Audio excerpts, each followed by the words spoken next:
Merci Madame Caillé pour cette introduction. Merci également à Madame la première conseillère.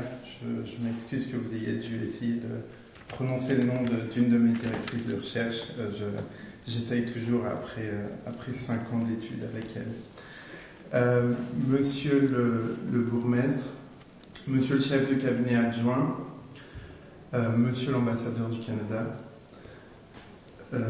Monsieur le conseiller, Madame la première conseillère, Monsieur le président de la Fondation Auschwitz, Mesdames et Messieurs. Avant de vous présenter brièvement mon travail de recherche, je voudrais bien entendu chaleureusement remercier la Fondation Auschwitz, son président Monsieur Goldberg et l'ensemble de son comité scientifique d'avoir retenu ma candidature.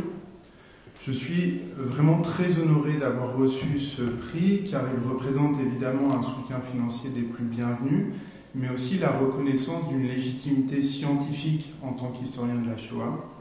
Et cette reconnaissance est précieuse pour le jeune chercheur que je suis. Je suis particulièrement gré de la mission de soutien de la Fondation Auschwitz, que j'ai déjà eu la chance de recevoir sa bourse de recherche en 2013.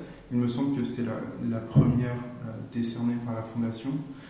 La Fondation m'a donc accompagné par l'intermédiaire de M. Hueso, dont je tiens à saluer la gentillesse et le professionnalisme, pendant l'intégralité de mes années de doctorat, depuis une bourse qui m'a permis de commencer mes recherches en archives à Montréal, jusqu'à ce prix qui conclut parfaitement ces 5 années de travail. Je suis enfin particulièrement heureux de recevoir ce prix car il m'a donné l'opportunité de revenir à Bruxelles, ville que j'aime tant pour y avoir vécu 2 ans avant de partir à Montréal. Comme Madame Caillé l'a mentionné, Bruxelles a une place singulière dans mon parcours de jeune chercheur, puisque c'est d'abord à travers mon engagement bénévole auprès du CGSOMA que j'ai renforcé mon goût de l'archive, notamment en menant l'inventaire d'un fonds rassemblant les archives personnelles de Madame Régine Orphinger-Carlin. Et c'est surtout en travaillant sur l'aide aux Israélites victimes de la guerre, principale association juive du pays dans l'immédiat après-guerre, dans le cadre de mon travail de maîtrise, que j'ai développé un intérêt pour les destins individuels et collectifs des enfants survivants de la Shoah après la guerre. Cet intérêt, je l'ai donc prolongé lors de ma thèse de doctorat que j'ai effectuée à Montréal. Je me suis intéressé, comme vous l'avez entendu, aux trajectoires de 1115 orphelins de la Shoah qui ont émigré au Canada à la fin des années 40. Et j'ai essayé de m'inspirer, modestement bien sûr, de démarches telles que le travail d'enquête de Daniel Mendelsohn dans Les Disparus, ou encore la recherche menée par Claire Zalk et Nicolas Mariot sur la communauté juive de Lens. Et j'ai essayé de reconstituer les parcours de ces jeunes rescapés dans l'immensité de la Shoah et des déplacements de population qui l'ont suivi. Parmi ce millier d'enfants et d'adolescents juifs qui ont fini par rejoindre le Canada, donc à la fin des années 40, les expériences pendant la guerre et pendant l'immédiat après-guerre sont très diverses. La plupart sont nés en Europe centrale et orientale.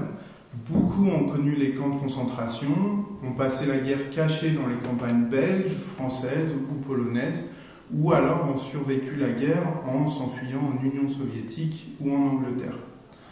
Après la guerre, leurs parcours sont tout aussi hétérogènes. Certains vivent plusieurs années dans des camps de personnes déplacées, en Allemagne, en Autriche ou en Italie.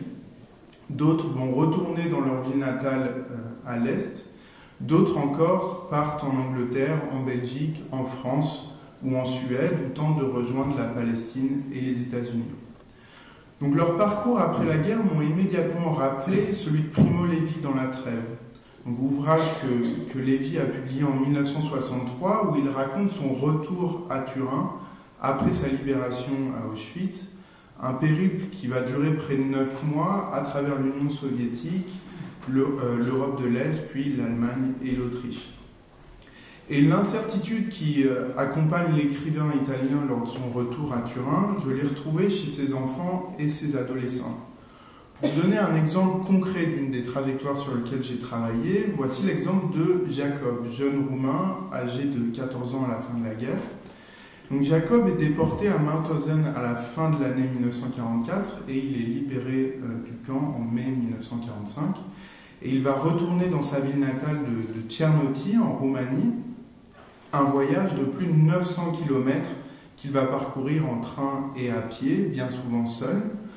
Sauf que, contrairement à Primo Levi, le retour au domicile de Jacob et de bien d'autres de ses orphelins est souvent impossible, ou ne peut du moins qu'être temporaire, pour la simple et bonne raison que ce domicile n'existe plus.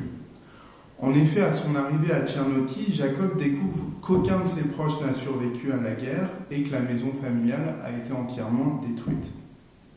Il va tout de même rester quelques mois en Roumanie avant de repartir vers l'ouest et rejoindre la zone d'occupation américaine en Allemagne. Et il va vivre plusieurs années dans différents camps de réfugiés de la région munichoise avant de partir au Canada à la toute fin des années 40. Donc à travers des parcours tels que celui de Jacob, j'ai souhaité mettre en avant le flou qui accompagne la libération de ces jeunes rescapés, qui font face bien entendu au traumatisme immense de la perte de leurs proches, mais aussi à une insécurité financière et pour certains d'entre eux à des violences antisémites quotidiennes.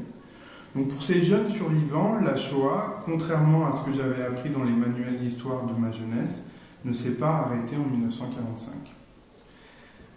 L'analyse de leur trajectoire individuelle, mais aussi l'analyse du travail de prise en charge mené par différentes associations juives au Canada et en Europe, m'ont permis, je l'espère, de contribuer à mettre au jour un moment de l'histoire de la Shoah qui reste encore méconnu.